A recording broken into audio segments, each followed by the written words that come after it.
So ngayong araw, available naman tayo sa isang Ford Explorer. Ano po? So sa mga naghahanap dyan ng murang Ford Explorer, ito na yung pagkakataon nyo mga bossing. 2018 model to mga boss, na 7-seater syempre.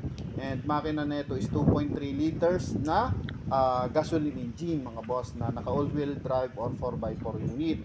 So original mileage 68,000 km. So binibigay lang to natin sa 960,000. Pero kung titingnan nyo naman sa mga ads, so ang bentahan nito mga bossing 1.2.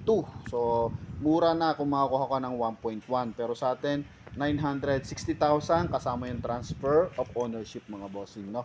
Sa mga interesado dito, so papakita natin to mga boss kung anong meron dito. So limited edition to mga bossing. Front area muna tayo.